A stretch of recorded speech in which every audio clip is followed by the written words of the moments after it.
Hello दोस्तों, क्या हाल चाल। मैं भी बलराम शर्मा एक बार फिर से आप लोगों का स्वागत करता हूं आपके प्यारे से परिवार दैन भाई में।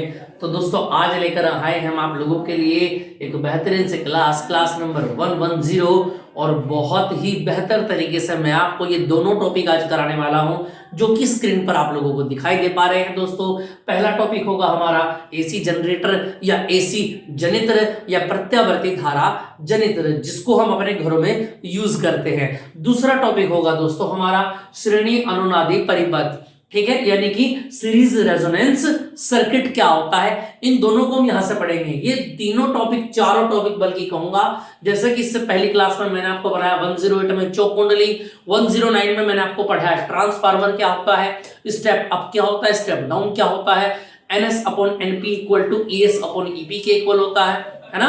और यहां से ये अनुपात किसके बराबर होता है, परिणय अनुपात स्मॉल r के बराबर हो जाता है। आज की क्लास में हम स्टार्ट करने वाले हैं। सबसे पहले देखो, पहले मैं आपको बताता हूं श्रेणी अनुनादी परिपथ के बारे में, फिर बाद में हम एसी जनरेटर की ओर को चलेंगे। उम्मीद है बहुत अच्छे बेहतर तरीके से आपको चीजें समझ में आ पा रही होंगी। दोस्तों, काफी मेहनत हम कर चुके हैं और उम्मीद है उतनी ही मेहनत आप भी हमारे साथ करने में लगे हुए होंगे। अपने हाथ से लिखे हुए नोट्स बनाएं तो ज्यादा अच्छा होगा। बाकी आगे के सिलेबस को थोड़ा सा स्पीड से लेकर के हम चलेंगे इस चैप्टर के बाद से। तो उम्मीद है आप बैक टू बैक अपनी क्लासेस कंप्लीट करते रहेंगे, है ना दोस्तों।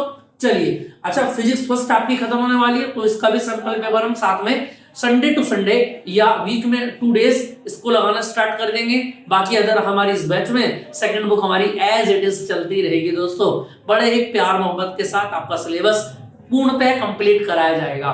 चलिए दोस्तों, देखिए, सबसे पहले अगर मैं बात करूं, सबसे पहला पॉइंट हो जाता है कि श्रेणी अनुनादी परिपथ क्या होता है। आज का जो टॉपिक होगा आपका, तो टॉपिक का नाम है श्रेणी अनुनादी परिपथ।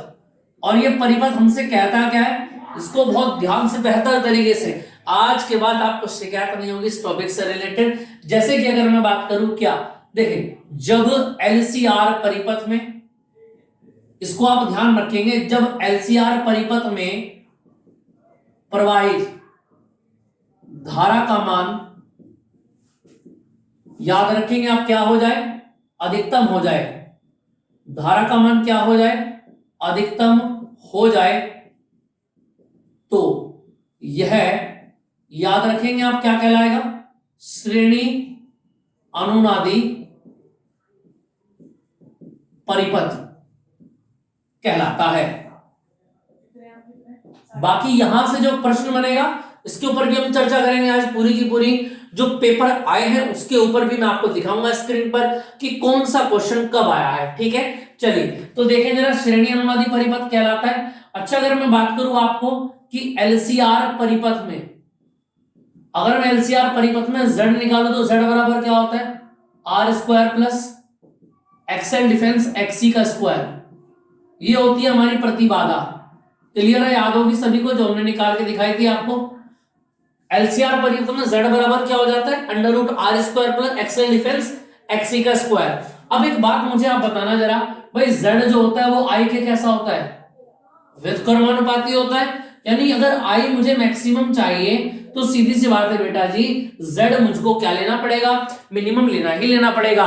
और Z को मिनिमम लेने के लिए I को मैक्सिमम करना ही पड़ेगा। ठीक है, क्लियर है इतनी बात। तो एक बार फिर दोबारा से बता देता हूं, LCR परिपथ में Z का मान इस तरीके से निकालते हैं, याद है सभी को। मैंने क्या कहा, धारा का मान अधिकतम करना है। और मुझे एक बात का पता है कि Z जो है वो I के कैसा है, इनवर्स होता है। यानी अगर आप Z को बढ़ाओगे, सॉरी, I को बढ़ाओगे तो Z अपने आप कम हो जाएगा, और I तो मुझे बढ़ा हुआ ही चाहिए, तो I को इंक्रीज करना है तो Z डिक्रीज करना पड़ेगा। और Z को कम करने के लिए Z सीधा सीधा निर्भर कर रहा है किसके ऊपर, बोलो भाई, XL और XC में से घटा के जो आएगा उसका जो वर्ग होगा, ठीक है, उस वर्ग के ऊपर ये Z डिपेंड करेगा। जो भी वैल्यू आएगी उसी से क्या बन जाएगा, आपका Z बन जाएगा। यानी कि अगर मैं बात करूं, यहां से देखने जरा, अगर मैं यहां से बात करूं, यानी XL, अगर मुझे I अधिक से अधिक चाहिए तो Z को कम से कम करना पड़ेगा। और XL डिफरेंस XC के स्क्वायर को लगभग कितना मान लेंगे आप, बस सिमिलर टू 0 करना पड़ेगा। और XL difference XC equal to 0 हो जाएगा।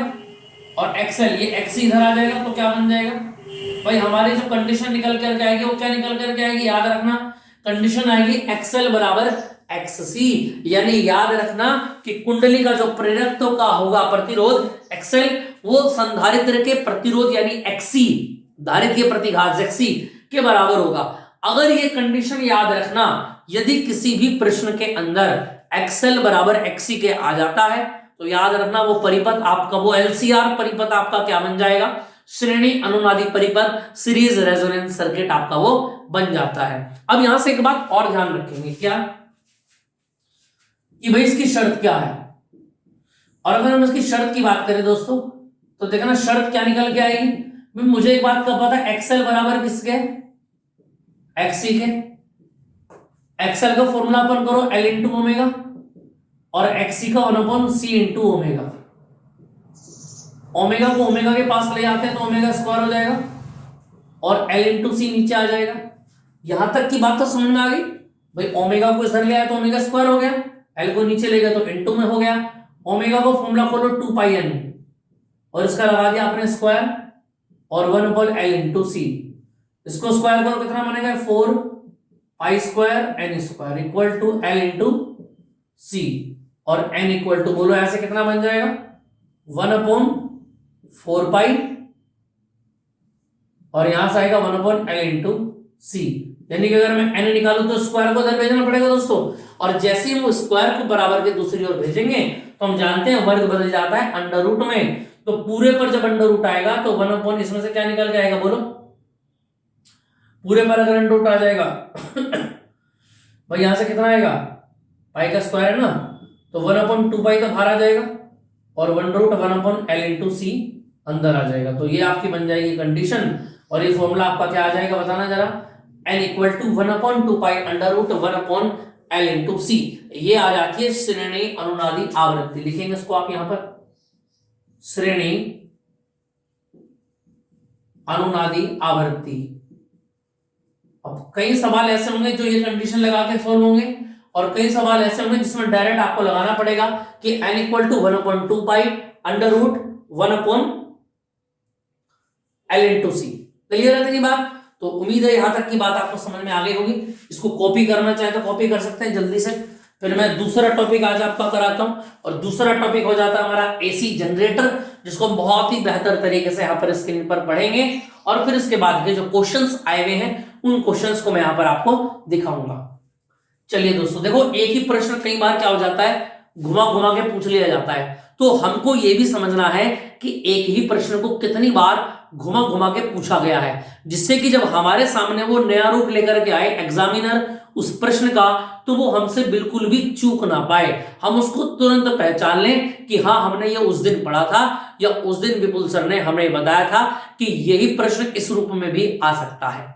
क्लियर है? चलिए यहां तक की बात समझ में आ गई होगी। फिर पढ़ते हैं आगे। अगला टॉपिक हो जाता है एसी जनरेटर। चलिए जी देखते हैं आगे। चलिए दोस्तों अगला टॉपिक मैं देखता हूं, यहां पर आपको बताता हूं एसी जनरेटर, जिसको हम यहां पर एक्सप्लेन करेंगे।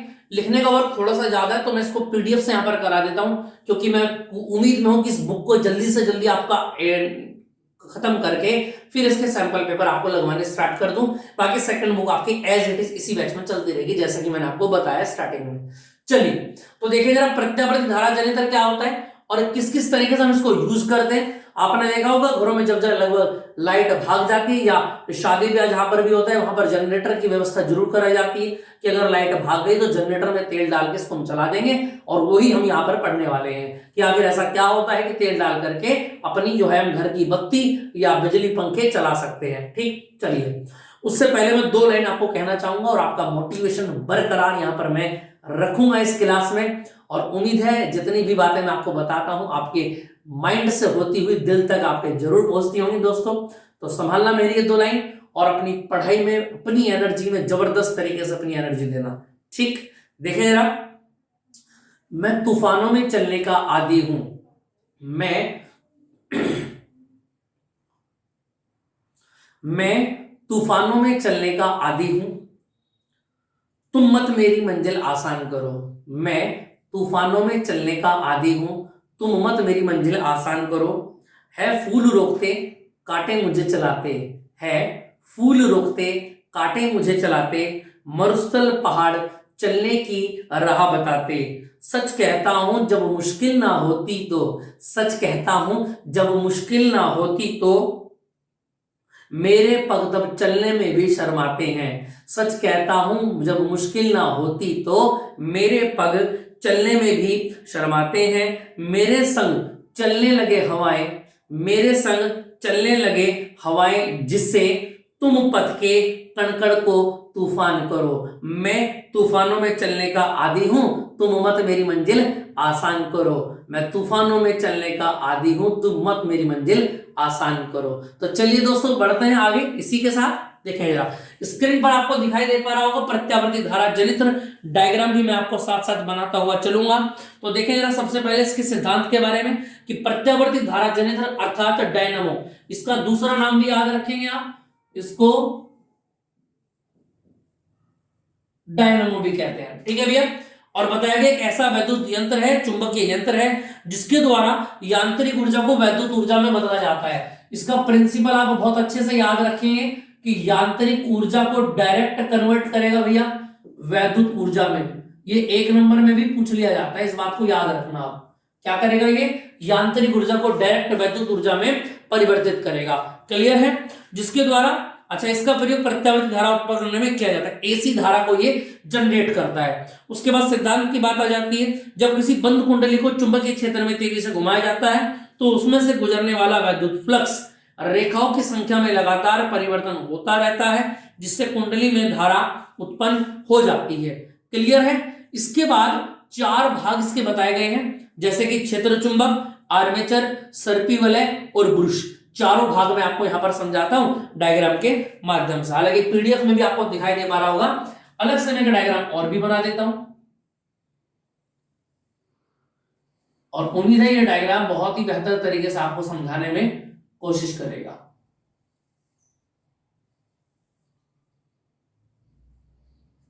ये आर्मेचर होता है, याद रखेंगे ABCD, और याद रखेंगे एक चुंबक तो यहां पर होता है भैया,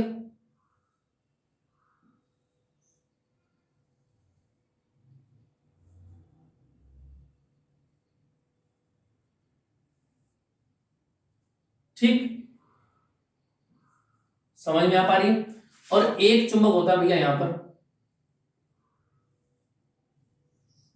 ये तो नॉर्थ होता है, साउथ होता है। और हम एक बात जानते हैं कि चुंबकीय एन से साउथ की तरफ को क्या चलती है, चुंबकीय बल रेखाएं चलती ही चलती हैं। क्लियर है इतनी बात, ये मैंने आपको बता दिया था। दूसरी बात, ये जो रोड आ रही है, मैं एक बार डायग्राम ये फोटो में देख लेता हूं, कहीं ज्यादा आगे ना चला जाए, थोड़ा सा आगे चला गया, थोड़ा सा छोटा मैं इसको कर देता हूं जिससे कि तुम उसको बना सको। ठीक है।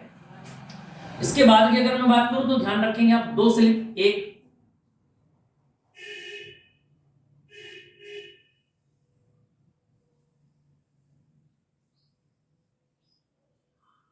ठीक है भैया,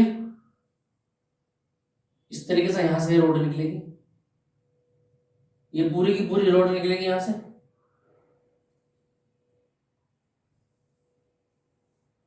और एक दूसरा क्लिप यहां से बनेगा,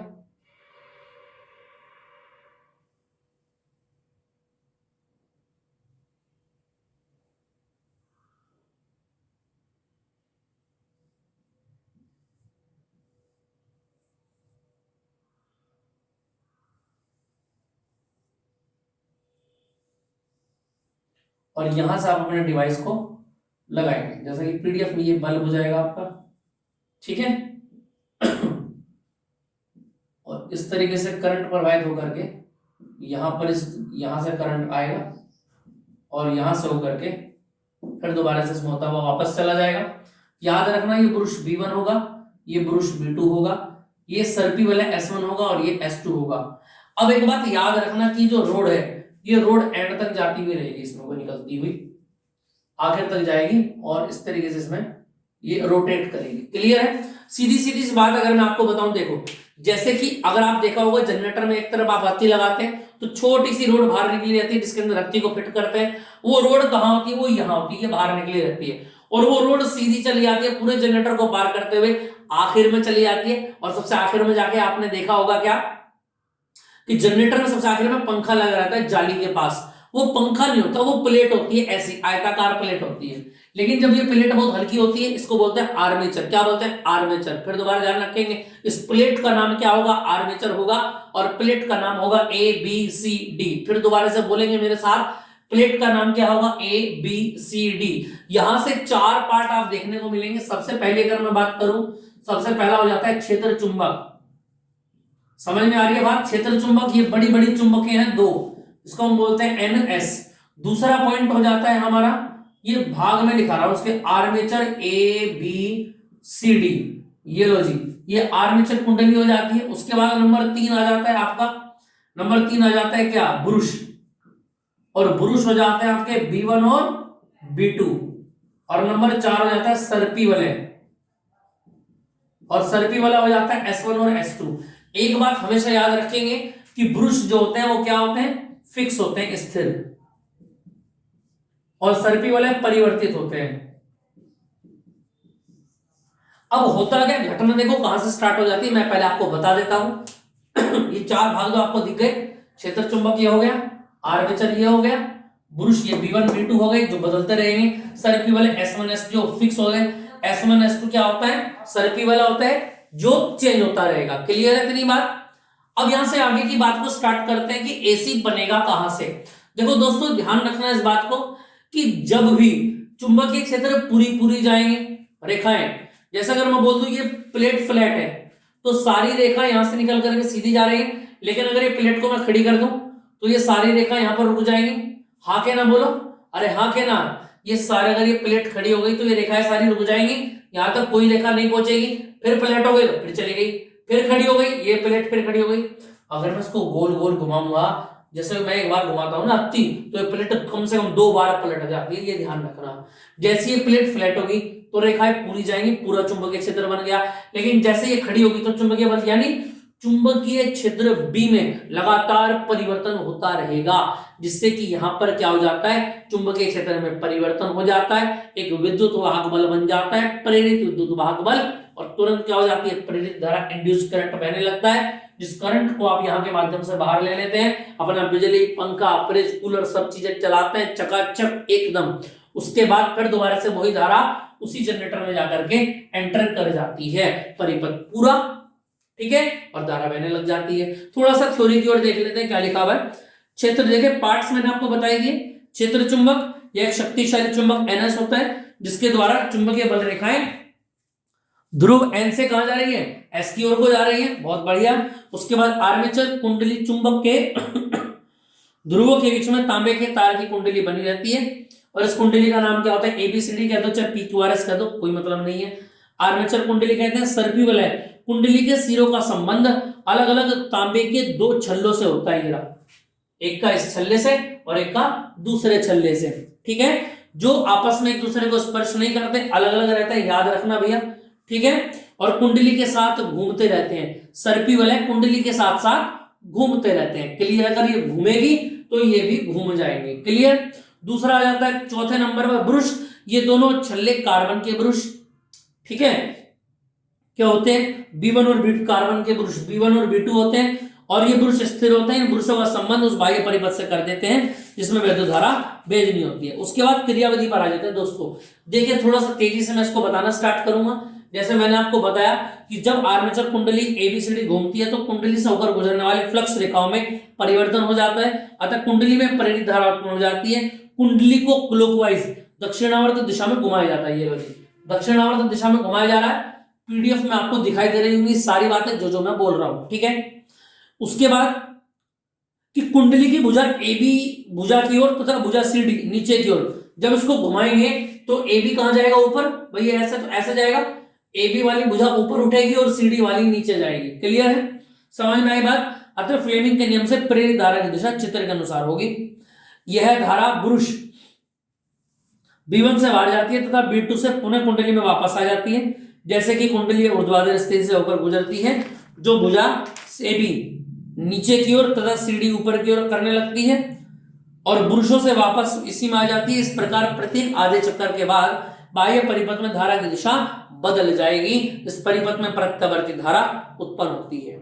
क्लियर है इतनी बात। एक नोट लिखा हुआ है, प्रत्यावर्ती धारा की चो कुंडली द्वारा बहुत कम ऊर्जा ह्रास पर नियंत्रित किया जा सकता है, जबकि दिष्ट धारा डीसी ओमीय प्रतिरोध द्वारा ही नियंत्रित की जा सकती है, जिसमें अत्यधिक ऊर्जा का ह्रास होता है। क्लियर है इतनी बात। तो ये आपको समझ में आया कि किस किस तरीके से यहां पर ये होगा। ठीक है, चलिए मैंने आपको बता दिया कि ये चैप्टर इंपॉर्टेंट क्यों है और इस चैप्टर में सबसे ज्यादा क्या पूछा जा रहा है दोस्तों।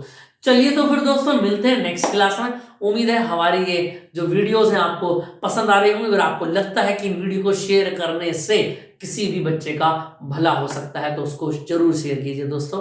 बाकी हम आते रहेंगे, आपकी सेवा में हाजिर होते रहेंगे कुछ नई नई मोटी छोटी मगर मोटी बातें लेकर के। तब तक के बने रहिए हमारे साथ। देन भाइये शेयर सब्सक्राइब और जिन्होंने वीडियो देखी कमेंट जरूर करना है, चाहे अच्छा हो चाहे बुरा हो, लेकिन कमेंट जरूर करें दोस्तों।